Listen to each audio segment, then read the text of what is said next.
ਧੰਨ ਧੰਨ ਗੁਰੂ ਗ੍ਰੰਥ ਸਾਹਿਬ ਜੀ, ਗੁਰੂ ਪਾਤਸ਼ਾਹ ਜੀ ਦੀ ਅਪਾਰ ਅਜ਼ਮਤ ਬਖਸ਼ਿਸ਼। ਪ੍ਰਭਾਤ ਸਮੇਂ ਸਤਸੰਗਤ ਦਾ ਸਮਾਂ ਸਾਨੂੰ ਪ੍ਰਾਪਤ ਹੋਇਆ ਹੈ। ਅਜੇ ਹੁਣੇ ਸਵੇਰ ਸਮੇਂ ਦੇ ਪਾਵਨ ਦੀਵਾਨ ਵਿੱਚ ਰੂਟੀਨ ਅੰਦਰ ਆਸਾ ਕੀ ਵਾਰ ਦਾ ਸੰਪੂਰਨ ਕੀਰਤਨ ਹੋਇਆ। ਉਪਰੰਤ ਅਰਦਾਸ ਦੀ ਸ਼ਮੂਲੀਅਤ ਦੇ ਨਾਲ ਅੱਜ ਦਾ ਪਵਿੱਤਰ ਪਾਵਨ ਗੁਰਬਚਨ ਗੁਰਵਾਕ ਅਸੀਂ ਭਾਈ ਸਾਹਿਬ ਜੀ ਤੋਂ ਸਰੋਤ ਕੀਤਾ।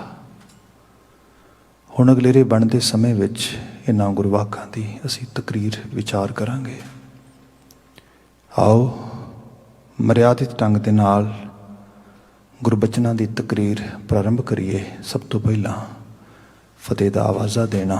ਵਾਹਿਗੁਰੂ ਜੀ ਕਾ ਖਾਲਸਾ, ਵਾਹਿਗੁਰੂ ਜੀ ਕੀ ਫਤਿਹ। ਅੱਜ ਦੇ ਪਾਵਨ ਬਚਨ ਰਾਗ ਸੂਹੀ ਵਿੱਚੋਂ ਆ ਰਹੇ ਨੇ। ਉਚਾਰਨ ਕਰਤਾ ਗੁਰੂ ਅਮਰਦਾਸ ਸਾਹਿਬ ਗੁਰੂ ਨਾਨਕ ਜੋਤ ਦਾ ਤੀਸਰਾ ਜਾਮਾ ਇਹਨਾਂ ਬਚਨਾਂ ਨੂੰ ਉਚਾਰ ਰਿਹਾ ਹੈ। ਸ਼ਬਦ ਆਪ ਨੇ ਸਰਵਨ ਕਰਦਿਆਂ ਧਿਆਨ ਦਿੱਤਾ ਹੋਏ ਇਹ ਛੰਤਾਂ ਦਾ ਵਾਕ ਹੈ। ਮੇਰੀ ਰਚਨਾ 4 ਪਦੇ ਨੇ। ਜਿਵੇਂ ਸਮਾਂ ਅਲਾਓ ਕਰੇਗਾ ਉਹਦੇ ਅਕੋਰਡਿੰਗਲੀ ਅਸੀਂ ਉਤਨਾ ਹਿੱਸਾ ਬਚਨ ਦਾ ਵੱਧ ਤੋਂ ਵੱਧ ਵਿਚਾਰਾਂਗੇ। ਬਿਲਕੁਲ ਪਹਿਲੇ ਪਦੇ ਤੋਂ ਵਿਚਾਰ ਦਾ ਆਗਾਜ਼ ਕਰੀਏ। ਸਭ ਜ਼ਿਕਰ ਕਰਦੇ ਜੁਗ ਚਾਰੇ ਤਨ ਜੇ ਪਮੈ, ਬਿਨ ਸਤਿਗੁਰ ਸੁਹਾਗ ਨ ਹੋਈ ਰਾਮ।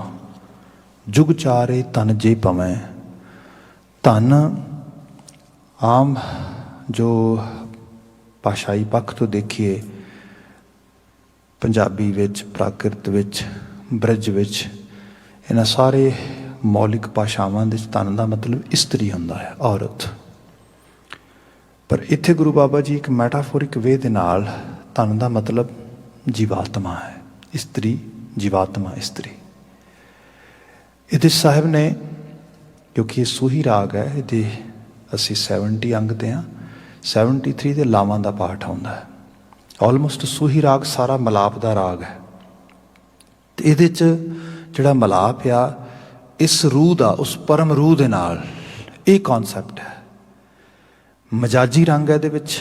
ਮਹਾਰਾਜ ਨੇ ਸਾਡੀ ਜੋ ਸੰਸਾਰਕ ਜੀਵਨ ਦੇ ਵਿੱਚ ਜਿਹੜਾ ਮੇਨ ਧੁਰਾ ਆ, ਜਿਹਨੂੰ ਅਸੀਂ ਹਸਬੈਂਡ ਵਾਈਫ ਰਿਲੇਸ਼ਨਸ਼ਿਪ ਕਹਿੰਦੇ ਆ, ਉਸ ਨੂੰ ਗੁਰੂ ਮਹਾਰਾਜ ਨੇ ਮੈਟਾਫੋਰ ਦੇ ਤੌਰ 'ਤੇ ਐਗਜ਼ਾਮਪਲ ਕੀਤਾ ਆ ਅਤੇ ਸਮਝਾਈ ਸਾਨੂੰ ਅਧਿਆਤਮਕਤਾ ਹੈ, ਸਾਨੂੰ ਹਕੀਕੀ ਰੰਗ ਦੇ ਵਿੱਚ ਰੰਗਿਆ ਹੈ।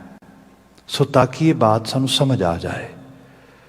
ਇਹ ਜੋ ਰੂਹ ਹੈ, ਇਹ ਜੋ ਆਤਮਾ ਹੈ, ਉਸ ਪਰਿਪੂਰਨ ਪਰਮੇਸ਼ਵਰੀ ਸਤਾ ਅਕਾਲ ਪੁਰਖ ਵਾਹਿਗੁਰੂ, ਉਹਦੇ ਨਾਲ ਉਹਦੀ ਸਾਂਝ ਬਣ ਆਵੇ, ਉਹਦੇ ਨਾਲ ਉਹਦਾ ਮਲਾਪ ਹੋ ਜਾਏ, ਜਿਵੇਂ ਇੱਕ ਧਨ ਦਾ ਸੁਹਾਗ ਨਾਲ ਮਿਲਾਪ ਹੁੰਦਾ ਆ। ਇਹ ਸਾਡੇ ਉਸ ਸਾਊਥ ਏਸ਼ੀਅਨ ਖਿੱਤੇ ਦੇ ਵਿੱਚ ਜਾਂ ਨਾਰਦਰਨ ਇੰਡੀਆ ਦੇ ਉਸ ਗਿਰਦੇ ਰਵਾਂ ਦੇ ਅੰਦਰ ਸਾਨੂੰ ਇਹ ਬਾਤ ਬੜੀ ਈਜ਼ੀਲੀ ਸਮਝ ਆਉਂਦੀ ਸੀ। ਗੁਰੂ ਬਾਬਾ ਜੀ ਨੇ ਇਸ ਕਰਕੇ ਮੈਟਾਫੋਰ ਨੂੰ ਬਹੁਤ ਤਰਜੀਹ ਦੇ ਕੇ ਯੂਜ਼ ਕੀਤਾ ਆ। ਦੂਸਰੇ ਨੰਬਰ ਦੇ ਉੱਤੇ ਜਿਹੜੀ ਰਿਲੇਸ਼ਨਸ਼ਿਪ ਜਿਹਦੇ 'ਚ ਅਸੀਂ ਇੰਟੀਮੇਸੀ ਦੀ ਗੱਲ ਸਮਝਦੇ ਹਾਂ, ਹੋਰ ਇਹੋ ਜਿਹੀਆਂ ਚੀਜ਼ਾਂ ਸਮਝਦੇ ਹਾਂ, ਐਕਚੁਅਲੀ ਇਹ ਸਾਰੇ ਦੇ 'ਚ ਇੱਕ ਸਮਰਪਣ ਦਾ ਭਾਵ ਵੀ ਹੁੰਦਾ ਆ ਅਧਿਆਤਮਕ ਤਲ ਦੇ ਉੱਤੇ। ਹਾਲਾਂਕਿ ਜਿਵੇਂ ਜਿਵੇਂ ਬੰਦਾ ਉਸ ਸੁਪੀਰੀਅਰ ਲੈਵਲ ਵਾਲੇ ਪਾਸੇ ਆਪਣੀ ਸੋਚ ਨੂੰ ਲੈ ਕੇ ਜਾਂਦਾ ਹੈ, ਅਤੇ ਜਿਹੜੀ ਈਵਨ ਜੈਂਡਰ ਓਰੀਐਂਟੇਸ਼ਨ ਵੀ ਹੁੰਦੀ ਹੈ, ਭਾਵੇਂ ਇਸਤਰੀ ਹੈ, ਭਾਵੇਂ ਪੁਰਖ ਹੈ। ਜਿਵੇਂ ਗੁਰਬਾਣੀ ਨੇ ਬਚਨ ਕਿਹਾ ਕਿ ਨਾਰ ਨਾ ਪੁਰਖ ਕਹੋ ਕੋ ਕੈਸੇ। ਰੱਬ ਪੁਰਖ ਆ ਕਿ ਨਾਰ ਆ, ਕੌਣ ਬਿਆਨ ਕਰੇਗਾ? Gender neutral. ਉੱਥੇ ਮਤਲਬ ਇਹ ਰੂਹਾਨੀ ਤੌਰ 'ਤੇ, ਅਧਿਆਤਮੀ ਤਲ 'ਤੇ ਜਿਵੇਂ ਜਿਵੇਂ ਬੰਦਾ ਆਉਂਦਾ ਹੈ, ਰੂਹ ਦਾ ਕੋਈ ਜੈਂਡਰ ਨਹੀਂ ਹੁੰਦਾ। ਰੂਹ ਆਪਣੇ ਆਪ ਦੇ ਵਿੱਚ ਹੀ, ਬੰਦਾ ਸਭ ਇੱਕੋ ਰੂਪ ਦੇ ਵਿੱਚ ਨੇ। ਅਸੀਂ ਕੁਦਰਤ ਨੇ ਕੁਝ ਰੋਲ ਦਿੱਤਾ ਸਾਨੂੰ। ਇੱਕ ਫੈਮਿਨਨ ਰੋਲ ਹੋ ਸਕਦਾ, ਇੱਕ ਮੈਸਕੂਲਨ ਰੋਲ ਹੋ ਸਕਦਾ।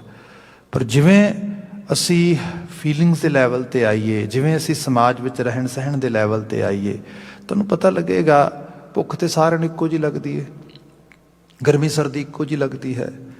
ਸਾਡੇ ਜੀਵਨ ਮਰਨ ਦੇ ਕਨਸੈਪਟ ਵੀ ਆਲਮੋਸਟ ਇੱਕੋ ਜਿਹੇ ਨੇ। ਰੋਲ ਹੀ ਹੈ ਥੋੜ੍ਹਾ ਕੁਦਰਤ ਨੇ ਇੱਕ ਇਸ ਲੈਵਲ 'ਤੇ ਦੇ ਦਿੱਤਾ, ਇੱਕ ਇਸ ਲੈਵਲ 'ਤੇ ਦੇ ਦਿੱਤਾ। ਅਦਰਵਾਈਜ਼ ਜੇ ਜਿਹੜੀ ਜੀਵਨ ਦੀ ਸ਼ਕਤੀ ਹੈ ਉਹ ਵੀ ਉਹੀ ਕੰਮ ਕਰਦੀ ਹੈ। ਆਪ ਕਿਸੇ ਮਾਡਲ ਵਿੱਚ ਚਲੇ ਜਾਓ, ਮੈਡੀਕਲ ਮਾਡਲ 'ਚ ਆ ਜਾਓ, ਜੇ ਇੱਕ ਪੇਨ ਕਿਲਰ ਮੈਸਕੂਲਨ ਜੈਂਡਰ ਖਾਂਦਾ ਅਤੇ ਫੈਮਿਨਨ ਖਾਏਗਾ ਕਿ ਉਹਦੀ ਪੇਨ ਨਹੀਂ ਉਹ ਦੂਰ ਕਰੇਗਾ? ਬਿਲਕੁਲ ਕਰੇਗਾ। ਸੋ ਆਲਮੋਸਟ ਇਕੁਐਲਿਟੀ ਦਾ ਸਾਰਾ ਰੰਗ ਆ। ਪਰ ਜਿਵੇਂ ਸਮਾਜ ਸੰਸਾਰ ਦੇ ਵਿੱਚ ਸਾਨੂੰ ਇੱਕ ਗਿਵਨ ਜੋਗ੍ਰਾਫੀਕਲ ਇਲਾਕੇ ਦੇ ਵਿੱਚ ਕਸਟਮਸ, ਕਲਚਰ ਅਤੇ ਸਭ ਜੋ ਇੱਕ ਜਿਵੇਂ ਅਸੀਂ ਦੇਖਦੇ ਹੈਗੇ ਕਿ ਸਿਵਲਾਈਜੇਸ਼ਨ ਡਿਵੈਲਪ ਹੋਈਆਂ, ਉਹਨਾਂ ਦੇ ਵਿੱਚੋਂ ਫਿਰ ਸਾਡੀ ਹੋਣੀ, ਸਾਡਾ ਜਿਹੜਾ ਧਰਤੀ ਦੇ ਉੱਤੇ ਸਾਡੀ ਐਗਜ਼ਿਸਟੈਂਸ ਹੈਗੀ ਏ, ਉਹ ਉਸੇ ਰੂਪ ਦੇ ਵਿੱਚ ਵੇਖੀ ਜਾਂਦੀ ਅਤੇ ਉਹਦੇ ਵਿੱਚੋਂ ਹੀ ਫਿਰ ਅਸੀਂ ਆਪਣਾ ਆਉਣ ਵਾਲਾ ਜੀਵਨ ਸਵਾਰਦੇ ਜਾਂ ਖਰਾਬ ਕਰਦੇ। ਗੁਰੂ ਬਾਬਾ ਜੀ ਉਹਨੂੰ ਇੱਕ ਐਗਜ਼ਾਮਪਲ ਦੇ ਤੌਰ 'ਤੇ ਲੈਂਦੇ ਅਤੇ ਐਗਜ਼ਾਮਪਲ ਦੇ ਤੌਰ 'ਤੇ ਲੈ ਕੇ ਸਾਨੂੰ ਅਧਿਆਤਮੀ ਸਪਿਰਿਚੁਅਲ ਸਾਈਡ ਤੋਂ ਇਨਲਾਈਟਡ ਕਰਦੇ। ਸੋ ਇਹ ਬਾਤ ਹੈ ਇਹਦੇ ਵਿੱਚ। ਇੱਥੇ ਜਿਹੜਾ ਬਚਨ ਆ ਰਿਹਾ ਹੈ, ਜੁਗ ਚਾਰੇ ਤਨ ਜੇ ਭਮੈ, ਲਿਟਰਲੀ ਤੌਰ 'ਤੇ ਕਿਹਾ ਜਾਏਗਾ ਕਿ ਇਸਤਰੀ ਭਾਵੇਂ ਸਮੇਂ ਦੇ ਵਿੱਚ ਜਗ੍ਹਾ ਜਗ੍ਹਾ 'ਤੇ ਭਟਕਦੀ ਫਿਰੇ, ਬਿਨ ਸਤਿਗੁਰ ਸੁਹਾਗ ਨਾ ਹੋਈ। ਜਿੰਨੀ ਦੇਰ ਤੱਕ ਉਸਨੂੰ ਸੁਹਾਗ ਨਹੀਂ ਮਿਲਦਾ, ਜਿੰਨੀ ਦੇਰ ਤੱਕ ਉਹਦੇ ਜਿਹੜਾ ਜੀਵਨ ਸਾਥੀ ਹੈ ਉਹਦੇ ਨਾਲ ਸਾਂਝ ਨਹੀਂ ਬਣਦੀ, ਡੈਫੀਨੇਟਲੀ ਉਹਦੇ ਜੀਵਨ ਦਾ ਜਿਹੜਾ ਮੂਲ ਆ, ਜੀਵਨ ਦੇ ਅਰਥ ਨੇ, ਉਹ ਪੂਰੇ ਨਹੀਂ ਹੋਣਗੇ। ਇਹ ਬਾਤ ਹੋ ਰਹੀ ਹੈ ਇਹਦੇ ਵਿੱਚ। ਜੇ ਅਸੀਂ ਸਪਿਰਿਚੁਅਲ ਸਾਈਡ 'ਤੇ ਲੈ ਆਈਏ ਅਤੇ ਸਾਡੀ ਜੀਵਾਤਮਾ ਆ, ਜੁਗ ਚਾਰੇ ਤਨ ਜੇ ਭਮੈ, ਜੇ ਜੀਵਾਤਮਾ 4 ਯੁਗਾਂ ਤੱਕ ਵੀ ਭਟਕਦੀ ਰਹੇ, ਇਹ ਵੱਖਰੀਆਂ ਵੱਖਰੀਆਂ ਜੂਨੀਆਂ 'ਚ ਭਟਕਦੀ ਰਹੇ, ਇਹ ਵੱਖਰੇ ਵੱਖਰੇ ਸਮੇਂ ਦੇ ਵਿੱਚ ਉਹ ਉਸ ਰੂਪ ਵਿੱਚ ਭਟਕਦੀ ਰਹੇ, ਬਿਨ ਸਤਿਗੁਰ, ਜਿੰਨੀ ਦੇਰ ਤੱਕ ਸਤਿਗੁਰ ਦਾ ਰੋਲ ਇੱਥੇ ਐਜ਼ ਏ ਮੀਡੀਏਟਰ ਦੇ ਤੌਰ 'ਤੇ ਲੈ ਲਓ, ਐਜ਼ ਏ ਵਿਚੋਲੇ ਦੇ ਤੌਰ 'ਤੇ ਲੈ ਲਓ, ਉਹਦੇ ਤੋਂ ਬਿਨਾਂ ਸੁਹਾਗ ਭਾਗ ਨਹੀਂ ਮਿਲ ਸਕਦਾ। ਬਿਨ ਸਤਿਗੁਰ ਸੁਹਾਗ ਨਾ ਹੋਈ, ਇਹਨੂੰ ਸੁਹਾਗਣ ਦਾ ਰੂਪ ਨਹੀਂ ਮਿਲੇਗਾ। ਹੁਣ ਇਹਨੂੰ ਇਸ ਤਰ੍ਹਾਂ ਵੀ ਜਾਣ ਲਈਏ, ਅੱਜ ਦੇ ਸਮਾਜ ਬਾਬਤ ਜੇ ਓਪਨਲੀ ਗੱਲ ਕੀਤੀ ਜਾਏ ਤਾਂ ਕਦੀ ਸੀਗਾ ਕਿ ਖਾਸ ਕਰਕੇ ਜਿਹੜੀਆਂ ਜਦੋਂ ਅਸੀਂ ਇਸਤਰੀ ਪੱਖ ਦੀ ਬਾਤ ਕਰਦੇ ਹਾਂ ਅਤੇ ਉਹਦੀ ਆਈਡੈਂਟੀਟੀ ਇੰਨੀ ਕੀ ਸੀ ਕਿ ਉਹ ਕਿਸੇ ਦੀ ਬੇਟੀ ਹੋ ਸਕਦੀ ਸੀ, ਉਹ ਕਿਸੇ ਦੀ ਵਾਈਫ ਹੋ ਸਕਦੀ ਸੀ, ਜਾਂ ਕਿਸੇ ਦੀ ਮਾਂ ਹੋ ਸਕਦੀ ਸੀ। ਉਹਨੂੰ ਇਸੇ ਤਰੀਕੇ ਨਾਲ ਹੀ ਸਮਾਜ ਦੇ ਵਿੱਚ ਆਈਡੈਂਟੀਫਾਈ ਕੀਤਾ ਜਾਂਦਾ ਸੀਗਾ, ਇਸੇ ਤਰੀਕੇ ਦੇ ਨਾਲ ਹੀ ਉਹਦੀ ਇੱਕ ਹੋਂਦ ਮੰਨੀ ਜਾਂਦੀ ਸੀ। ਵਕਤ ਬਦਲਿਆ, ਬਦਲਦੇ ਵਕਤ ਦੇ ਨਾਲ ਔਰਤ ਇੱਕ ਕਿਸੇ ਕੰਪਨੀ ਦੀ ਮੈਨੇਜਰ ਆ, ਅੱਜ ਕਿਸੇ ਜਗ੍ਹਾ 'ਤੇ ਡਾਕਟਰ ਆ, ਪ੍ਰੋਫੈਸ਼ਨਲ ਆ। ਸੋ ਉਸ ਨੂੰ ਕੋਈ ਸਪੈਸੀਫਿਕਲੀ ਵਾਈਫ ਦਾ ਟਾਈਟਲ ਨਹੀਂ ਚਾਹੀਦਾ ਸਮਾਜ ਜੀਣ ਵਾਸਤੇ। ਉਹਨੂੰ ਕੋਈ ਸਪੈਸੀਫਿਕਲੀ ਇੱਕ ਕਿਸੇ ਦੀ ਮਾਂ ਹੋਣ ਦਾ ਟਾਈਟਲ ਨਹੀਂ ਚਾਹੀਦਾ ਆਪਣੀ ਰਿਸਪੈਕਟ ਅਰਨ ਕਰਨ ਵਾਸਤੇ। No, she has already her own actually profession, she has her own calibre. ਉਹ ਸੋਸਾਇਟੀ 'ਚ ਉਸ ਤਰੀਕੇ ਨਾਲ ਕੰਟਰੀਬਿਊਟ ਕਰਦੀ ਹੈ। ਇਹ ਇੱਕ ਬੜੀ ਰੈਵੋਲੂਸ਼ਨਰੀ ਚੀਜ਼ ਆ ਜਿਹਦੇ 'ਚ ਕਈ ਚੀਜ਼ਾਂ ਨੇ ਰੋਲ ਪਲੇ ਕੀਤਾ ਆ, ਜਿਹਦੇ 'ਚ ਡੈਫੀਨੇਟਲੀ ਜਿਹੜੀ ਟੈਕਨੀਕਲ ਤਰੱਕੀ ਹੋਈ ਹੈ, ਜਿਹੜੀ ਤਕਨੀਕੀ ਤਰੱਕੀ ਹੋਈ ਹੈ, ਉਹਦਾ ਵੀ ਰੋਲ ਆ। ਕਲੋਨੀਅਲ ਪੀਰੀਅਡ ਦੀਆਂ ਬਹੁਤ ਸਾਰੀਆਂ ਖਾਮੀਆਂ 'ਚੋਂ ਇੱਕ ਖੂਬੀ ਵੀ ਹੈ। ਸੋ ਹੋਰ ਬਹੁਤ ਸਾਰੇ ਰੂਪ ਇਹਦੇ 'ਚ ਆਉਂਦੇ ਨੇ। ਪਰ ਇਹਦੇ ਨਾਲ ਦੀ ਨਾਲ ਜਿਵੇਂ ਮਦਰ ਨੇਚਰ ਦੇ ਲਾ ਦੇ ਮੁਤਾਬਕ ਕੁਛ ਚੀਜ਼ਾਂ ਨੇ ਅਤੇ ਉਹਨਾਂ 'ਚ ਇਹ ਹੈ ਵੀ ਹੋਰ ਸਾਰੇ ਰੋਲ, ਸਾਰੇ ਤਰ੍ਹਾਂ ਦੀ ਉਹਨੂੰ ਜਿਹੜੀ ਹੈ ਪਹਿਚਾਣ ਮਿਲ ਜਾਏ, ਪਰ ਇੱਕ ਮਾਂ ਦਾ ਰੋਲ, ਇੱਕ ਇਸਤਰੀ ਦਾ ਰੋਲ, ਉਹਨੂੰ ਕਦੀ ਵੀ ਅੰਡਰਮਾਈਨ ਨਹੀਂ ਕੀਤਾ ਜਾ ਸਕਦਾ। ਜੋ ਉਹ ਰੋਲ ਆ ਉਹਨੂੰ ਕੋਈ ਰਿਪਲੇਸ ਹੀ ਨਹੀਂ ਕਰ ਸਕਦਾ, ਕੋਈ ਉਹਦਾ ਸਬਸਟੀਟਿਊਟ ਵੀ ਨਹੀਂ ਹੈਗਾ। ਅੱਜ ਸੋਸਾਇਟੀ ਦੀ ਵੱਡੀ ਸਫਰਿੰਗ ਦਾ ਕਾਰਨ ਵੀ ਇਹ ਬਣ ਰਿਹਾ ਹੈ ਕਿ ਉਸ ਰੋਲ ਨੂੰ ਤਰਜੀਹ ਨਹੀਂ ਦਿੱਤੀ ਜਾ ਰਹੀ। ਸਿਰਫ ਇਹ ਨਹੀਂ ਕਿ ਇਸਤਰੀ, ਬਲਕਿ ਸਮਾਜ ਨਹੀਂ ਉਸ ਰੋਲ ਨੂੰ ਉਸ ਲੈਵਲ 'ਤੇ ਰਿਕਗਨਾਈਜ਼ ਕਰ ਰਿਹਾ। ਅਜੇ ਤਾਂ ਫਿਰ ਵੀ ਥੋੜ੍ਹਾ ਬਹੁਤਾ ਇੱਥੇ ਜਿਵੇਂ ਖਾਸ ਕਰਕੇ ਜਦੋਂ ਇਸਤਰੀ ਆਪਣੇ ਖਾਸ ਮਾਂ ਦੇ ਰੋਲ ਵਿੱਚ ਆਉਂਦੀ ਹੈ ਅਤੇ ਉਸ ਨੂੰ ਉਹਨਾਂ ਦਿਨਾਂ ਦੇ ਵਿੱਚ ਇੱਥੇ ਵਰਕ ਤੋਂ ਸਪੈਸ਼ਲ ਸਾਲ ਦੀ ਇੱਕ ਛੁੱਟੀ ਦਿੱਤੀ ਜਾਂਦੀ ਹੈ। ਸਾਡੇ ਇੱਥੇ ਕੈਨੇਡਾ 'ਚ ਹੀ ਹੈਗਾ ਜਿਹੜਾ ਨਾਲ ਆ ਸਟੇਟਸ ਦੇ ਵਿੱਚ, ਉੱਥੇ ਤਾਂ ਸ਼ਾਇਦ 3 ਕੁ ਮਹੀਨੇ ਦੀ ਹੈ। ਹਾਂ, ਯੂਰਪ ਦੇ ਵਿੱਚ ਸ਼ਾਇਦ ਫਿਨਲੈਂਡ ਆ ਜਿੱਥੇ ਕੋਈ 2-3 ਸਾਲ ਦਾ ਹੁੰਦਾ ਸਮਾਂ ਉਹ ਦਿੱਤਾ ਜਾਂਦਾ ਹੈਗਾ। ਸੋ ਇਸ ਤਰੀਕੇ ਦੇ ਨਾਲ ਉਸ ਰੋਲ ਨੂੰ ਸੁਸਾਇਟੀ ਥੋੜ੍ਹਾ ਬਹੁਤਾ ਰਿਕਗਨਾਈਜ਼ ਕਰਦੀ ਹੈ। ਇਸ ਤੋਂ ਜੇ ਹੋਰ ਪਿੱਛੇ ਆ ਜਾਈਏ ਤੇ ਜਿਹੜਾ ਇੱਕ ਪਤਨੀ ਦਾ ਰੋਲ ਆ, ਜੋ ਉਸ ਰੂਪ ਦੇ 'ਚ ਉਹਨੇ ਰੋਲ ਪਲੇ ਕਰਨਾ ਆ, ਉਹਦੀ ਤੇ ਮਤਲਬ ਕੋਈ ਉਹਦਾ ਵੀ ਕੋਈ ਸਬਸਟੀਟਿਊਟ ਨਹੀਂ ਹੈਗਾ, ਉਹਦੀ ਵੀ ਕੋਈ ਰਿਪਲੇਸਮੈਂਟ ਨਹੀਂ ਹੈਗੀ।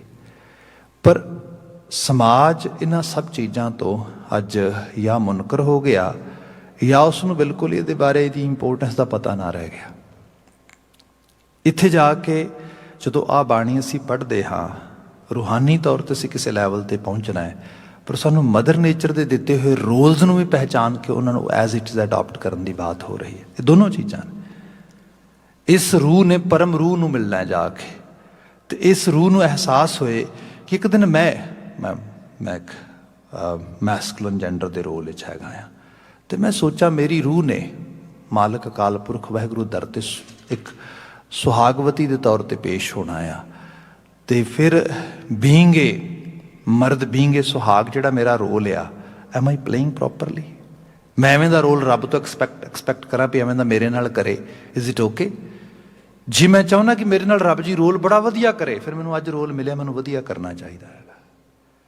ਐਗਜ਼ੈਕਟਲੀ ਜੇ ਇਸਤਰੀ ਹੈ ਤਾਂ ਉਹਨੂੰ ਅਹਿਸਾਸ ਹੋਏ ਕਿ ਆਖਰਕਾਰ ਤੁਸੀਂ ਰੱਬ ਦੀਆਂ ਜੀਵਾਤਮਾਵਾਂ ਹੈਗੀਆਂ ਵਾ, ਤੇ ਜਿਵੇਂ ਰੱਬ ਕੋਲ ਅਕਾਲ ਪੁਰਖ ਵਾਹਿਗੁਰੂ ਕੋਲੋਂ ਇੱਕ ਸਨੇਹ ਖਲੂਸ ਮੁਹੱਬਤ ਉਹ ਪ੍ਰਾਪਤ ਕਰਨ ਵਾਸਤੇ ਇਸ ਰੂਹ ਨੇ ਜਾਣਾ ਆ, ਤੇ ਇੱਥੇ ਇੱਕ ਰੋਲ ਮਿਲਿਆ, ਪਹਿਲਾਂ ਉਸ ਰੋਲ ਵਿੱਚ ਪ੍ਰੋਪਰਲੀ ਡੈਮੋਸਟ੍ਰੇਟ ਕਰ ਲਿਆ ਜਾਏ, ਤਾਂ ਕਿ ਉੱਥੇ ਜਾ ਕੇ ਉਸ ਮਾਲਕ ਦੇ ਦਰ ਦੇ ਉੱਤੇ ਮੈਨੂੰ ਜਿਹੜਾ ਆ ਉਸ ਪਿਆਰ, ਉਸ ਸਨੇਹ ਨੂੰ ਪ੍ਰਾਪਤ ਕਰਨ ਦੀ ਦਿੱਕਤ ਨਾ ਆਵੇ। So that kind of message is also coming in these lines. Baba ji, ਜੁਗ ਚਾਰੇ ਤਨ ਜੇ ਭਵੈ ਬਿਨ ਸਤਿਗੁਰ ਸੁਹਾਗ ਨਾ ਹੋਈ। ਤੇ ਇਸ ਸੁਹਾਗਵਤੀ ਦਾ ਰੋਲ ਜਿਹੜਾ ਇਹ ਗੁਰੂ ਸਿਖਾਉਂਦਾ, ਤੇ ਫਿਰ ਮੈਟਾਫੋਰ ਹੈ, ਮੈਂ ਬੇਨਤੀ ਕੀਤੀ ਹੈ, ਸੁਹਾਗਵਤੀ ਦੇ ਰੋਲ ਦੇ ਵਿੱਚ ਜਿਹੜੇ ਗੁਣ ਹੁੰਦੇ ਨੇ ਉਹਨਾਂ ਗੁਣਾਂ ਨੂੰ ਗੁਰੂ ਸਿਖਾਉਂਦਾ ਆ। ਅਗਲੀ ਲਾਈਨ ਲੈਂਦੇ ਆ, ਨਿਹਚਲ ਰਾਜ ਸਦਾ ਹਰ ਕੇਰਾ ਤਿਸ ਬਿਨ ਅਵਰ ਨਾ ਕੋਈ ਰਾਮ।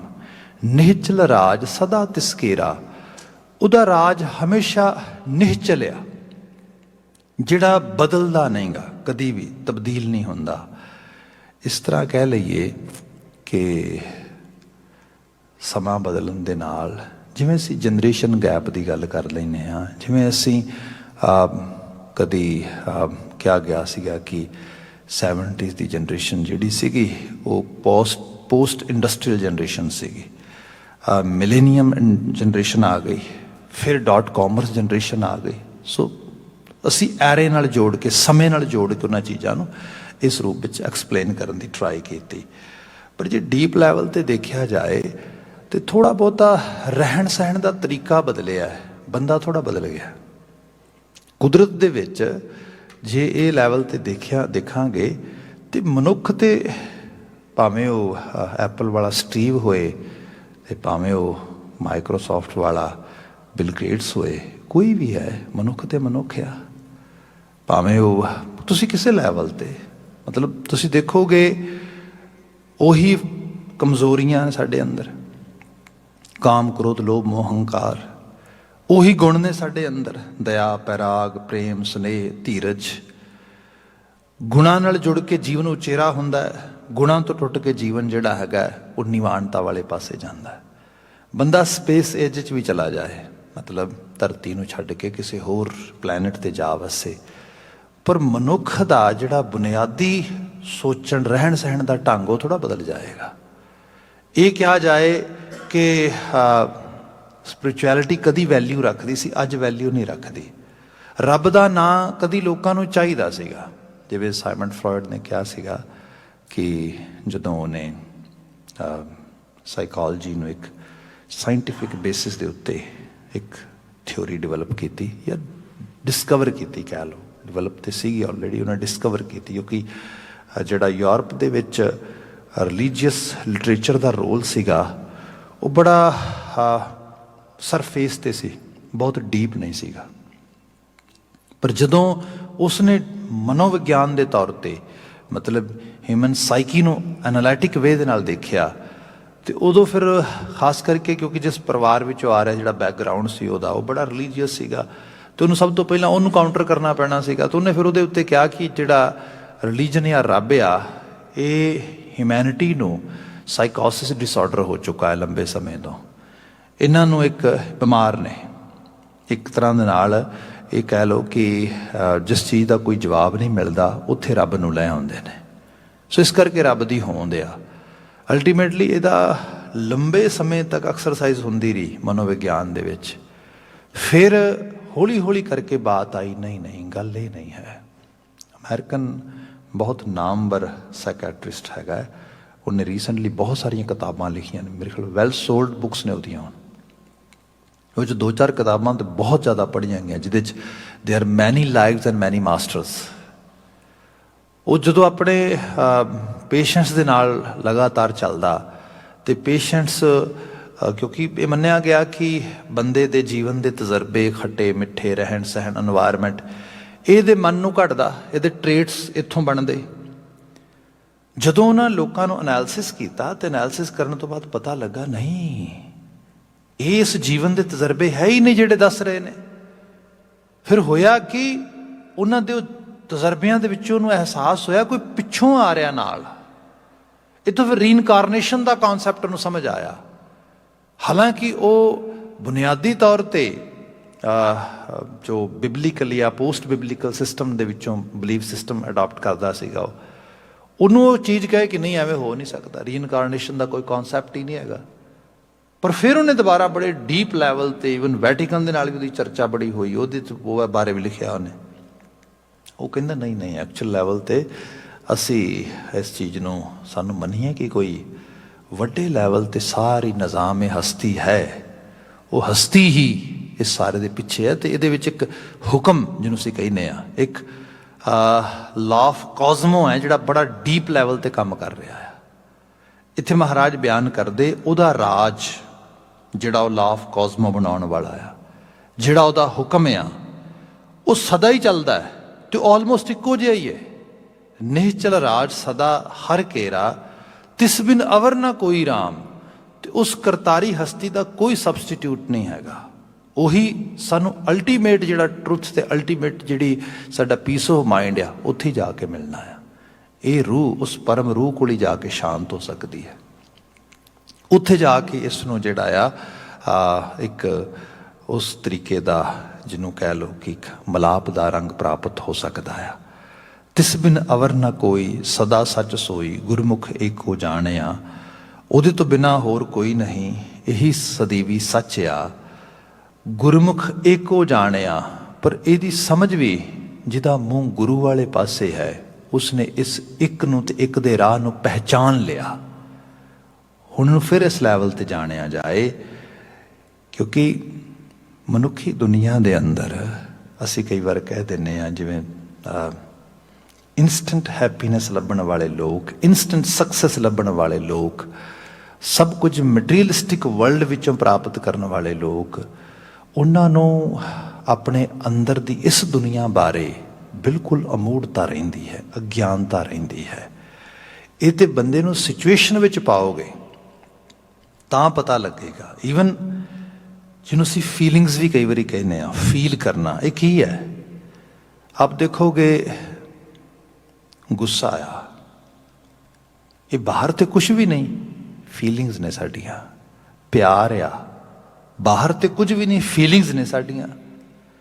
गुस्से नूं, प्यार नूं, नफरत नूं, ईर्खा नूं, द्वैख नूं, डर नूं, इन्हां चीज़ां नूं पैदा करने वाले भी कुछ रूट्स ने,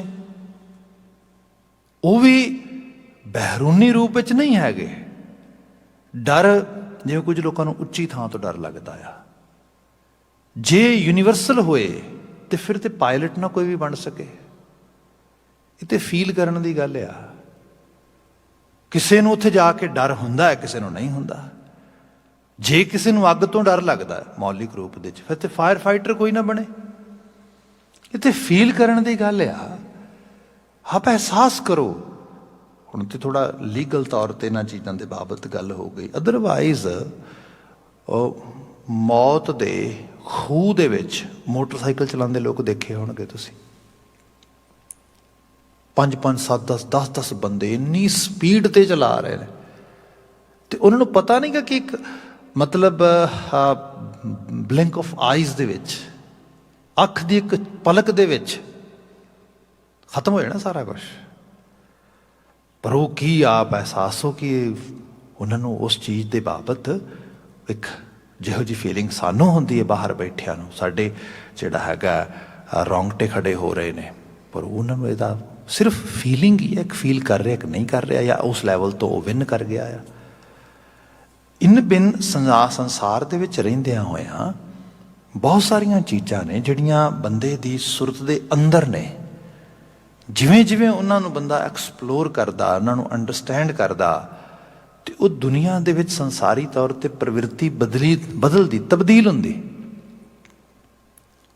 ਸਾਡੀ ਦੁਨੀਆ ਨੇ ਸਾਨੂੰ ਇਹ ਸਿਖਾਇਆ ਆਪਣੇ ਬੱਚੇ ਲਈ ਕੰਫਰਟ ਲੱਭਣਾ ਆ, ਆਪਣੇ ਬੱਚੇ ਨੂੰ ਦੁਨੀਆ ਦੇ ਹਰ ਇੱਕ ਇੰਡੀਵਿਜੂਅਲ ਤੋਂ ਉੱਚਾ ਰੱਖਣਾ ਆ।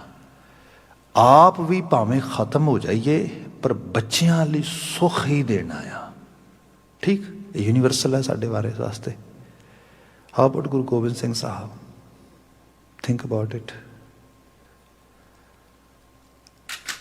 ਇਹ ਚੀਜ਼ਾਂ ਜਿਹੜੀਆਂ ਇੱਥੇ ਜਾ ਕੇ ਇਹ ਜਿਹੜੀ ਹੈ ਇਹ ਸੁਪੀਰੀਅਰ ਫੀਲਿੰਗ ਆ, ਇਹ ਹਾਇਰ ਲੈਵਲ ਦੀ ਬਾਤ ਆ। ਤੇ ਫਿਰ ਕੱਲਾ ਇਹ ਨਹੀਂ ਕਿ ਕੱਲਾ ਉਹਨਾਂ ਨੇ ਆਪਣੇ ਤੌਰ ਤੇ ਕੀਤਾ, ਉਸ ਤੋਂ ਬਾਅਦ ਇੱਕ ਪੂਰਾ ਸਮਾਜ ਸਿਰਜਿਆ ਇਸ ਤਰੀਕੇ ਨਾਲ। ਉਸ ਸਮਾਜ ਨੇ ਇੱਕ ਤਬਦੀਲੀ ਵੀ ਲਿਆਂਦੀ, ਚੇਂਜਸ ਵੀ ਲਿਆਂਦੇ, ਜਿਨ੍ਹਾਂ ਚੇਂਜਸ ਨੂੰ ਕੁਛ ਹੱਦ ਤੱਕ ਉਦੋਂ ਮਾਣਿਆ ਤੇ ਅਜੇ ਤੱਕ ਕੁਛ ਮਾਣ ਰਹੇ ਹਾਂ ਅਸੀਂ। ਗੁਰੂ ਬਾਬਾ ਜੀ ਨੇ ਜਿਹੜੇ ਬਿਆਨ ਕੀਤੀ ਨਾ ਕਿ ਤਿਸ ਬਿਨ ਅਵਰ ਨਾ ਕੋਈ, ਸਦਾ ਸੱਚ ਸੋਈ, ਜੋ ਗੱਲ ਕੀਤੀ ਜਾ ਰਹੀ ਹੈ ਸਦੀਵੀ ਸੱਚ ਹੈ। ਗੁਰਮੁਖ ਏਕੋ ਜਾਣਿਆ, ਪਰ ਜਿਸ ਨੇ ਗੁਰੂ ਵੱਲ ਮੂੰਹ ਕਰਕੇ ਇਸ ਰੱਬ ਦੇ ਨਿਜ਼ਾਮ ਨੂੰ ਜਾਣ ਲਿਆ, ਜਿਹਨੇ ਨਹੀਂ ਜਾਣਿਆ ਉਹਦੇ ਲਈ ਇਹ ਚੀਜ਼ ਕੋਈ ਮਾਇਨੇ ਨਹੀਂ ਰੱਖਦੀ, ਉਹਨੂੰ ਪਤਾ ਹੀ ਨਹੀਂ ਇਹ ਚੀਜ਼ ਕੀ ਹੁੰਦੀ ਹੈ। ਕਿਉਂਕਿ ਤੇ ਇਹ ਇਲਿਊਜ਼ਨ ਵੀ ਹੈ, ਮਾਇਆ ਵੀ ਹੈ, ਇਹ ਚਲਾਉਂਦੀ ਹੈ ਸਾਰਾ ਸੰਸਾਰ ਇਸ ਰੂਪ ਦੇ ਵਿੱਚ। ਤੇ ਬੰਦਾ ਅਲਟੀਮੇਟਲੀ ਇਸ ਸਾਰੇ ਵਿੱਚ ਰਹਿੰਦਾ ਹੋਇਆ ਦੁੱਖ ਭੋਗਦਾ। ਅਸੀਂ ਮਨੁੱਖ ਨੂੰ ਚੰਗਾ ਮੰਨਦੇ ਹਾਂ, ਮਨੁੱਖ ਇਹਨੇ ਸੁਪੀਰੀਅਰ ਆ, ਪਰ ਜੇ ਕੁਝ ਲੈਵਲ ਤੇ ਦੇਖਿਆ ਜਾਏ ਅੱਜ ਦੀ ਸੁਸਾਇਟੀ 'ਚ ਦੇਖੋ, ਮੈਂ ਕਹਿੰਦਾ ਸਿੰਪਲ ਲੈਵਲ ਤੇ ਲਵੋ ਤੁਸੀਂ ਗੱਲਾਂ, ਜਾਨਵਰਾਂ ਦੀ ਦੁਨੀਆ ਦੇ ਵਿੱਚ ਤੁਹਾਨੂੰ ਸੁਸਾਈਡ ਨਹੀਂ ਮਿਲੇਗਾ। ਬੰਦਿਆਂ ਦੀ ਦੁਨੀਆ ਦੇ ਵਿੱਚ ਆ ਜਿਹੜਾ ਸਮਾਂ ਲੰਘ ਰਿਹਾ ਨਾ, ਲੋਕੀ ਤੇ ਗੱਲ ਕਰਦੇ ਕਿ ਕੋਵਿਡ-19 ਜਿਹੜੀ ਹੈ ਪੈਂਡੈਮਿਕ ਹੈਗੀ ਹੈ। ਚਲੋ ਪੈਂਡੈਮਿਕ ਨਾ ਵੀ ਕਹੋ, ਪਰ ਇੱਕ ਐਪੀਡੈਮਿਕ ਦੇ ਤੌਰ ਤੇ ਦੇਖੋਗੇ ਤੇ ਹਾਲਤ ਕੀ ਹੈ ਇੱਥੇ, ਜਿਹੜਾ ਆ ਸੁਸਾਈਡਲ ਰੇਟ ਕਿੰਨਾ ਹਾਈ ਹੋ ਚੁੱਕਾ ਆ। ਈਵਨ ਵੈਨਕੂਵਰ ਦਾ ਡਾਟਾ ਪਿਛਲੇ ਮਹੀਨੇ ਆਇਆ ਸੀਗਾ ਤੇ ਉਹਦੇ 'ਚ ਪਤਾ ਲੱਗ ਰਿਹਾ ਸੀਗਾ ਕਿ ਓਵਰਡੋਜ਼ ਨਾਲ, ਤੇ overdose is kind of suicide. ਇਸ ਸਮਾਜ ਸੁਸਾਇਟੀ 'ਚ ਬੰਦਾ ਦੇਖ ਸਕਦਾ ਹੈ ਤੇ ਬੰਦਾ ਕਹਿੰਦਾ ਵੀ ਚਾਹੀਦਾ ਕੀ ਹੈ। ਘਰ ਤੇ ਹੈਗਾ, ਨੌਕਰੀ ਵੀ ਹੈਗੀ ਹੈ, ਫੈਮਿਲੀ ਵੀ ਹੈਗੀ ਹੈ, ਇਸ ਕੈਨੇਡੀਅਨ ਸਿਸਟਮ ਦੇ ਵਿੱਚ ਤੇ ਵੈਲਫੇਅਰ ਦਾ ਪੂਰਾ ਇੰਤਜ਼ਾਮ ਕੀਤਾ ਗਿਆ, ਸੋਸ਼ਲ ਸਿਕਿਉਰਿਟੀ ਦਿੱਤੀ ਗਈ ਹੈ। ਫਿਰ ਵੀ ਬੰਦਾ ਕਹਿੰਦਾ ਮੈਂ ਜੀ ਨਹੀਂ ਸਕਦਾ, ਮੈਂ ਰਹਿ ਨਹੀਂ ਸਕਦਾ। ਹੁਣ ਕੀ ਦਿੱਕਤ ਹੈ ਭਾਈ? ਗੱਲ ਇਹ ਹੈ ਜਿਹੜਾ ਅਧੂਰਾਪਨ ਹੈ ਜੀਵਨ ਦਾ, ਜਿਹੜਾ ਸੋਚਿਆ ਸੀਗਾ ਜ਼ਿਆਦਾ ਖਾ ਕੇ ਪੂਰਾ ਕਰ ਲਵਾਂਗਾ, ਜ਼ਿਆਦਾ ਕਮਾ ਕੇ ਪੂਰਾ ਕਰ ਲਵਾਂਗਾ, ਪੋਜੈਸ਼ਨਸ ਕ੍ਰੀਏਟ ਕਰਕੇ ਪੂਰਾ ਕਰ ਲਵਾਂਗਾ, ਪੂਰਾ ਤੇ ਕੁਛ ਵੀ ਨਹੀਂ ਹੋਇਆ। ਅਲਟੀਮੇਟਲੀ ਉਹ ਤੇ ਖਲਾ ਵੱਧਦਾ ਗਿਆ। ਹੁਣ ਇੰਨਾ ਵੱਧ ਗਿਆ ਕਿ ਸੋਗ ਦੀ ਹਾਲਤ ਹੈ, ਪੂਰਾ ਹੋ ਹੀ ਨਹੀਂ ਸਕਦਾ। ਸੋ ਜਦੋਂ ਕਿਸੇ ਚੀਜ਼ ਨੇ ਪੂਰੇ ਹੀ ਨਹੀਂ ਹੋਣਾ, ਲਾਈਫ ਦੇ ਕੁਝ ਮੀਨਿੰਗਸ ਹੀ ਨਹੀਂ ਰਹਿ ਗਏ, let's finish it now, why I am suffering. ਇਹ ਸਭ ਚੀਜ਼ਾਂ, ਇਹ ਅਲਟੀਮੇਟ ਇਸ ਲੈਵਲ ਤੇ ਬੰਦੇ ਦੀ ਹਾਲਤ ਬਣ ਰਹੀ ਹੈ। ਗੁਰੂ ਬਾਬਾ ਜੀ ਬਿਆਨ ਕਰਦੇ, ਇੱਕ ਰੰਗ ਹੋਰ ਦੇਖੋ ਤੁਸੀਂ, ਜੇ ਆਪਾਂ ਸਟਰਕਚਰ 'ਚ ਦੇਖੀਏ ਨਾ ਸਮਾਜਿਕ ਬਣਤਰ ਦੇ ਵਿੱਚ, ਯਥਾ ਰਾਜਾ ਤਥਾ ਪ੍ਰਜਾ, ਔਰੰਗਜ਼ੇਬ ਵਕਤ ਦਾ ਹਾਕਮ ਹੈ। ਗੁਰੂ ਗੋਬਿੰਦ ਸਿੰਘ ਦੀ ਬਾਤ ਮੈਂ ਕਰ ਰਿਹਾ ਸੀਗਾ। ਤੇ ਹੁਣ ਉਹਨੂੰ ਕੀ ਲੱਗਦਾ ਸੀਗਾ ਕਿ ਜੇ ਮੈਂ ਗੱਦੀ ਤੇ ਬੈਠ ਜਾਵਾਂਗਾ ਤੇ कमाल हो जाएगी। पर इंतजार नहीं होया, बाप नूं जेल खाने च पाता। जिस बाप ने कदी हत्थां च लाड़ ला के पालिया होएगा। सोसाइटी के गरकण की हालत यही होंदी है। अब देखो कैसी बात आ, एक पासे एक बच्चा आया, वो अपने पिता नूं अपनी जबान तो यह कहता भी तुसी जाओ तो अपनी जिंदगी दे दिओ।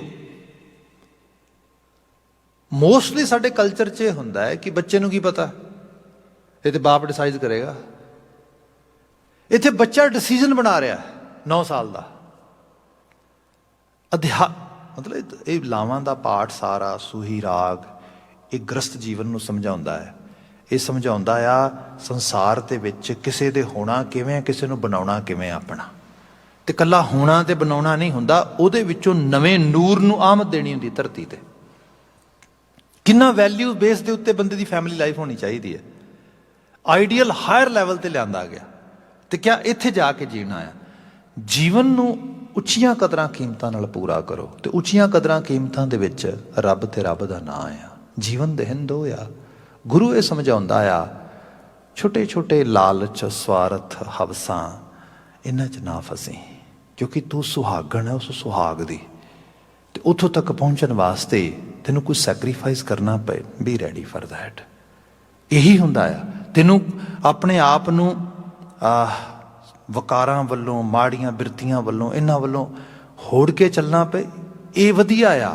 ते जीवन इहदे विच ही पुगदा आ। जिथे जीवन दे विच लैक ऑफ डिसिपलिन होएगा, खाण पाण रहन सहन बोलन चालन मिलन वरतन दे विच, उत्थे जाके जीवन की शक्ति खिंड जाएगी। तो खिंडी हुई शक्ति जिहड़ी है वो फिर जिवें पहलां बात कीती, भावें मैंटल हैल्थ च लै जाओ, भावें सुसाइडल साइड ते लै जाओ, नशियां वाली साइड ते लै जाओ, इत्थे चली जाएगी। जीवन बर्बादी तबाही दे बस पा जाएगा।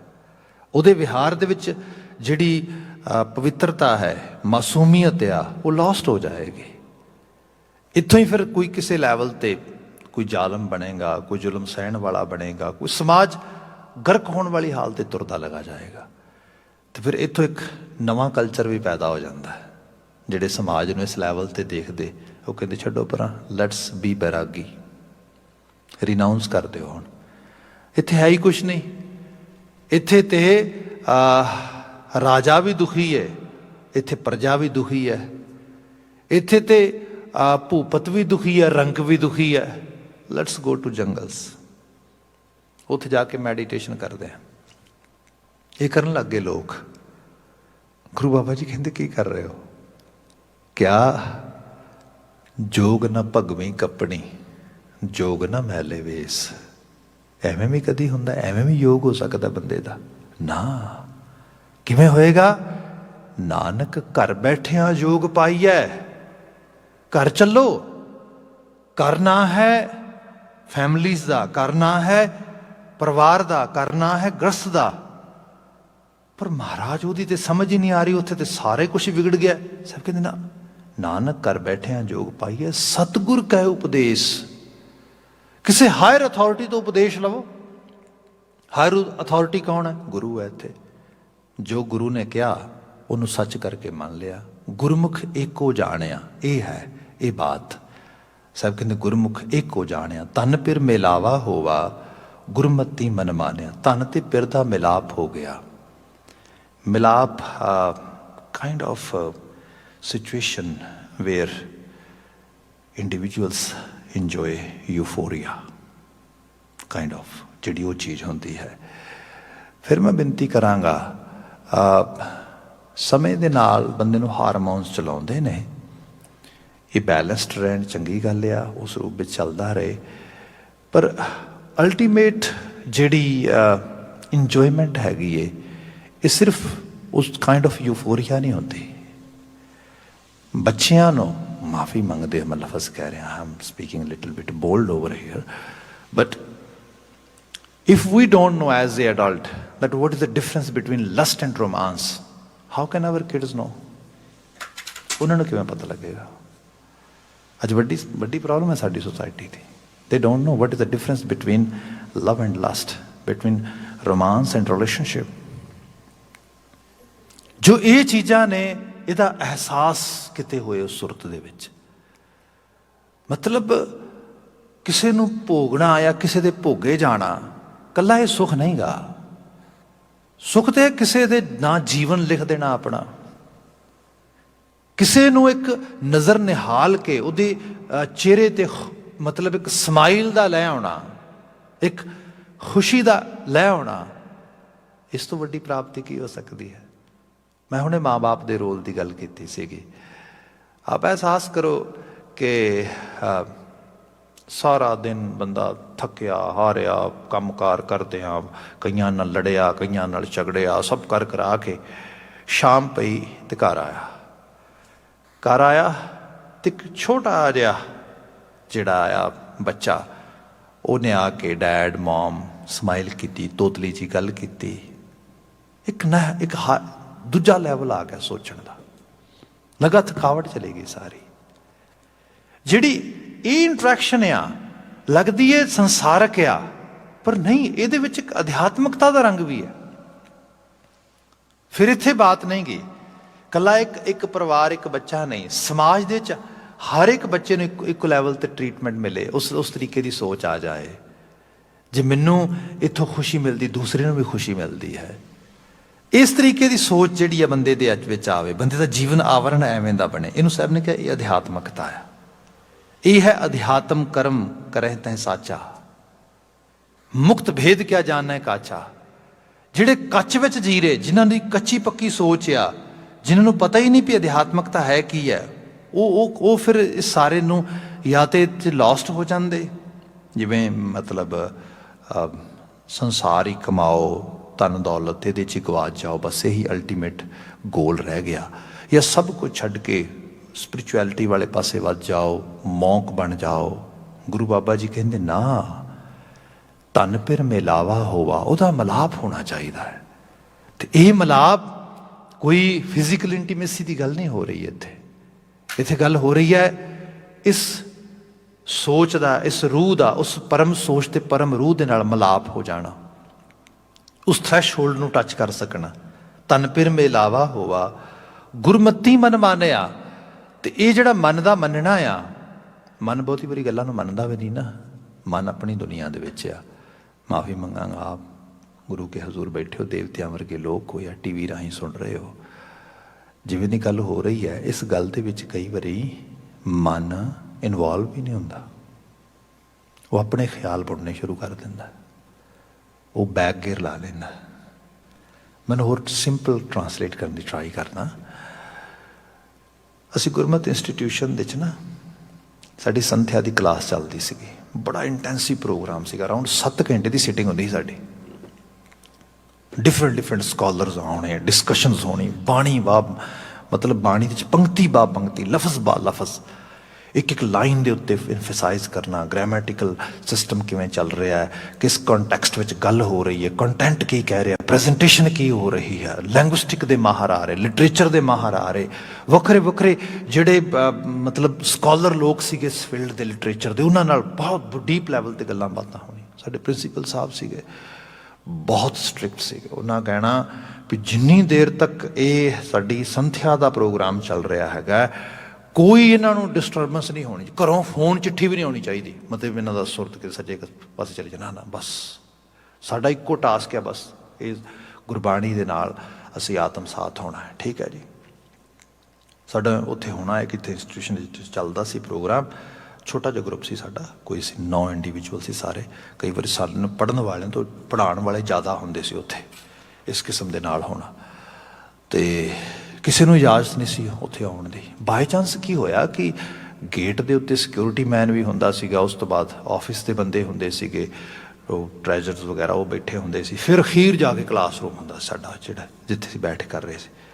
ਅੱਜ ਕੀ ਹੋਇਆ, ਇੱਕ ਸ਼ਖਸ ਬਜ਼ੁਰਗ ਆਦਮੀ ਹੈ, ਤੇ ਉਹ ਆਲ ਦਾ ਵੇ ਤੋੜ ਕਲਾਸ 'ਚ ਆ ਗਿਆ, ਪਤਾ ਨਹੀਂ ਕਿਵੇਂ ਉਹਨੇ ਸਾਰਿਆਂ ਨੂੰ ਬਾਈਪਾਸ ਕੀਤਾ, ਪਹੁੰਚ ਗਿਆ, ਕਲਾਸ ਚੱਲ ਰਹੀ, ਤੇ ਇੱਕਦਮ ਉਹਨੇ ਆ ਕੇ ਫਤਿਹ ਬੁਲਾ ਦਿੱਤੀ। ਸਾਰੇ ਵੇਖਣ ਲੱਗ ਗਏ, ਤੇ ਪ੍ਰਿੰਸੀਪਲ ਸਾਹਿਬ ਵੀ ਬੜੇ, ਅਸੀਂ ਦੇਖਿਆ ਵੀ ਇਹ ਕੀ ਬਾਤ ਬਣੀ, ਕਲਾਸ 'ਚ ਕਿਵੇਂ ਡਿਸਟਰਬ ਕਰਤੀ। ਖੈਰ ਉਹ ਇਸ ਤੋਂ ਪਹਿਲਾਂ ਕੋਈ ਹੋਰ ਕੁਛ ਕਹਿੰਦਾ, ਉਹ ਕਹਿੰਦਾ ਜੀ ਮੈਂ ਤੁਹਾਨੂੰ ਪ੍ਰਿੰਸੀਪਲ ਸਾਹਿਬ ਵੱਲ ਹੱਥ ਜੋੜ ਕੇ ਕਹਿੰਦਾ ਕਿ ਤੁਸੀਂ ਇਹਨਾਂ ਬੱਚਿਆਂ ਨੂੰ ਧਰਮ ਪੜ੍ਹਾ ਰਹੇ ਹੋ, ਧਾਰਮਿਕਤਾ ਦੀ ਸਿੱਖਿਆ ਦੇ ਰਹੇ ਹੋ, ਮੈਂ ਤੁਹਾਡਾ ਬੜਾ ਸ਼ੁਕਰਗੁਜ਼ਾਰ ਹਾਂ, ਥੈਂਕਸ ਕਹਿਣਾ ਤੁਹਾਨੂੰ।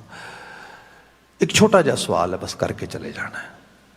मैनू भी उम्र हो गई बाणी पढ़दे आ, बाणी नाल ही जुड़िया। सवाल सिर्फ इतना की है कि इधर सवेरे उठ के मैं गुटका साहब फड़दा, इधर गुटका पाठ करना शुरू करदा, इधर मन में फुरने शुरू हो जाते हैं। कमाल ये है कि मैं खुद गावै को तान होवै किसै तान गावै को दात जाना निशान, ये पढ़ के हटदा तो अगे जाके पढ़ रहा होना सुने सिद्ध पीर सुरनाथ, सुने धरतवल आकाश। मैनू खुद एहसास नहीं होंदा पिछलियां 4 पौड़ियां मैं पढ़ के गया। बड़ी समस्या है। इधर पाठ करदा है, उधर फुरने चलते, हालत यह है अजीब कशमकश आ, तो उम्र लंघ चली है सारी, बुढ़ा हो गया। मैनू दसो ये किवें होएगा ठीक। हुण गल ये है, सवाल तो उस बजुर्ग का सीगा, पर सवाल साडा सारिआं दा भी सीगा। We were not able to put in words, we all actually get agreed that principal sahab, we will talk afterward actually about what we were discussing. No, stop here, let's answer this one first. ये बड़ी जरूरी गल है। खैर साडे कोल बहुत नामवर हस्ती मैनूं याद पैंदा, डॉक्टर गुरतारण सिंह वो सीगे, वो बैठे से उत्थे, बजुर्ग सी, एज सी शख्सियत। उन्होंने 2 पल पॉज किया, अखां बंद कीतियां ते कहंदे बुजुर्ग बाहर बह जाओ, थले बह जाओ। कहंदे गल ये है कि जो तुसी गल कीती है ये गल बिल्कुल ठीक है। इसदा कारण ये है कि जिवें जपजी साहब वर्गी रचना आ, ये बड़े हायर लैवल की रचना आ। साडी सुरत बड़ी पेतली है। जिवें ही सुरत जपजी साहब दे उस शब्द नाल, या तो होए कि बिल्कुल समझ ना होए, बंदे नूं एक मंत्र रटन की तरह कह दिओ, वो रटी जाएगा। जिथे समझ भी डिवेलप होंदी है, समझ नाल ट्रैवल करना चाहती है, तो ये सुरत नाल पकड़ना चाहती है। इहदा जिहड़ा जपजी दा मजमून ते इहदा जिहड़ा संदेश आ, वो इतना हैवी हो जाता है, इहदे वास्ते उस भार नूं चक नहीं पाउंदी, इस करके बैक हो जाती है, छड़ दिंदी कि ना बोली जाए, मूँह बोली जाए, who care, it's just tongue business, why should I involve there. ये चीज जिहड़ी इस रूप विच लई है। जदों मन 2 चीज़ां दे नाल बिल्कुल भी तालमेल नहीं बिठा सकता। एक, if something seems us nonsense, मन कहते इट्स नॉनसेंस, छड्ड पर सेंस ही नहीं कुछ करता, why should I bother myself. दूसरा something which is very sensitive and very higher than intellect. मन कहता ये चीज पकड़ च नहीं आ रही, छड़ परा, लीव इट। इत्थे जाके फिर बंदा ये कह दिंदा है स्पिरिचुअलिटी भाई साहब it's very dry, you know, it never creates my interest there, so that's why I can not spend my time there. भाई गल आया आड़ा बचन आ, तन फिर मिलावा होवा गुरमती मन मानिया। जदों गुरु मत देंदा, मैं पहली गल की ना, आई था प्रॉब्लम डायगनोस, उत्थे बैठे असीं बात की, प्रोफैसर साहब गल ठीक है, तुहाडी गल समझ आ गई, डॉक्टर साहब गल समझ आ गई कि एक्चुअल लैवल ते आ चीज़ आ, ट्रीटमेंट भी तो होगा कोई, वो भी दसो ना, कली प्रॉब्लम डायगनोस करके छड्ड दोगे फिर तो ठीक नहीं गा। वो कहते ट्रीटमेंट इन्ना ही है। एक बच्चा होंदा छोटा जिहा, जदों पैदाइश होंदी है, उहदी भुख सिर्फ एक मसरी के दाने जिन्नी होंदी है, सिर्फ इन्ना कि उन्हें मिल्क चाहिए होंदा। कुछ घंटियां दे विच उहदी भुख चने के दाने जिन्नी हो जाती है। कुछ होर घंटियां तो बाद जिन्नी क बदाम की गिरी होंदी है, इन्ना क उहदा खास करके जिहड़ा हैगा स्टमक दे विच उहदे मोटाबलिज्म दे जगह बनती है। जे सोचा जाए कि बड़ी थोड़ी जी भुख है, छड्ड परां बस इन्नी की रहनी है, नहीं वो डिवेलप होएगी, क्योंकि वो खुराक डाइजैसट होएगी, थोड़े समय बाद उन्होंने फीड करी जाना है। होएगा कि एक लैवल आवेगा, वो इंडिविजुअलस लैवल ते चला जाएगा कि उहदी भुख अराउंड 1 kg 1 किलो तक समान अंदर ਲਿਜਾ ਵੀ ਸਕਦਾ, ਡਾਈਜੈਸਟ ਵੀ ਕਰ ਸਕਦਾ, ਉਹਨੂੰ ਮਸਲਸ ਵਿੱਚ ਕਨਵਰਟ ਵੀ ਕਰ ਸਕਦਾ ਹੈ। ਐਗਜ਼ੈਕਟਲੀ ਸਾਡੀ ਸੁਰਤ ਦਾ ਵੀ ਇਹੋ ਲੈਵਲ ਆ। ਥੋੜਾ ਥੋੜਾ ਪਕੜਦਿਆਂ ਸਮਝਦਿਆਂ ਮੱਤ ਡਿਵੈਲਪ ਹੋ ਜਾਂਦੀ ਹੈ। ਇੱਥੇ ਮਹਾਰਾਜ ਨੇ ਬਿਆਨ ਕੀਤਾ, ਸਤਿਗੁਰ ਮਿਲਿਆ ਤਾਂ ਹਰ ਪਾਇਆ, ਬਿਨ ਹਰ ਨਾਮੈ ਮੁਕਤ ਨਾ ਹੋਈ। ਇਹੀ ਮੁਕਤੀ ਦਾ ਰਾਹ ਆ, ਇਹੀ ਨਾਮ ਦਾ ਰਾਹ ਆ, ਇਹਦੇ ਤੋਂ ਬਿਨਾਂ ਮੁਕਤੀ ਨਹੀਂ। ਨਾਨਕ ਕਾਮਣ ਕੰਤੈ ਰਾਵੈ, ਮਨ ਮਾਨਿਆ ਸੁਖ ਹੋਈ। ਹੇ ਨਾਨਕ, ਉਹੀ ਕਾਮਣ ਕੰਤ ਨੂੰ ਰਾਵਣ ਦੇ ਕਾਬਲ ਹੁੰਦੀ ਹੈ। ਰਾਵਣ ਇਨ very plain English we can say sort of intimacy, but here we are talking about spiritual intimacy. ਇੱਥੇ ਸਾਡੀ ਸੁਰਤ ਦਾ ਕਿਸੇ ਹਾਇਰ ਥਾਟ ਦੇ ਵਿੱਚ ਜਾ ਕੇ ਮਿੰਗਲ ਹੋ ਜਾਣਾ, ਉਸ ਨੂੰ ਬਾਤ ਕੀਤੀ ਗਈ ਕਿ ਨਾਨਕ ਕਾਮਣ ਕੰਤੈ ਰਾਵੈ, ਮਨ ਮਾਨਿਆ ਸੁਖ ਹੋਈ। ਤੇ ਇਹ ਜਿਹੜਾ ਰਵਣ ਆ, ਜਦੋਂ ਮੰਨ ਕੇ ਹੁੰਦਾ ਆ, ਮਨ ਦੇ ਪੱਧਰ ਤੇ ਹੁੰਦਾ ਆ, ਫਿਰ ਮਹਾ ਸੁਖ ਪ੍ਰਾਪਤ ਹੁੰਦਾ ਆ, ਜਿਸ ਨੂੰ ਅਸੀਂ ਪਲੇਜਰ ਕਹਿ ਸਕਦੇ ਹਾਂ, ਜਿਸ ਨੂੰ ਅਸੀਂ ਯੂਫੋਰੀਆ ਕਹਿ ਸਕਦੇ ਹਾਂ, ਜਿਸ ਨੂੰ ਅਸੀਂ ਕਿਸੇ ਲੈਵਲ ਦਾ ਇੱਕ ਰਿਚੁਅਲ ਕਹਿ ਸਕਦੇ ਹੈਗੇ ਆ, whatever word we can use for that, but that is kind of ਮਲਾਪ। ਮਹਾਰਾਜ ਬਖਸ਼ਿਸ਼ ਕਰਨ ਇਹਨਾਂ ਬਚਨਾਂ ਦੀ ਜੋ ਪ੍ਰਵਾਜ਼ ਆ, flight, we just enjoy it through the words and hope Malik bakshish kare we have experience about it. That is our prayer. ਇੰਨੀਆਂ ਕੁ ਬੇਨਤੀਆਂ ਨਾਲ ਖਿਮਾ, ਭੁੱਲਾਂ ਗਲਤੀਆਂ ਨਾਲ ਚਤਾਰੀ ਜੋ ਢਾਡੀ ਵੀਰ ਅਗਲਾ ਸਮਾਗਮ ਤੁਹਾਡੇ ਲਈ ਲੈ ਕੇ ਹਾਜ਼ਰ ਹੋਏ ਨੇ। ਮੈਨੂੰ ਇਜਾਜ਼ਤ ਦੇਣੀ, ਕਹਿ ਦੇਣਾ ਜੀ, ਵਾਹਿਗੁਰੂ ਜੀ ਕਾ ਖਾਲਸਾ, ਵਾਹਿਗੁਰੂ ਜੀ ਕੀ ਫਤਿਹ।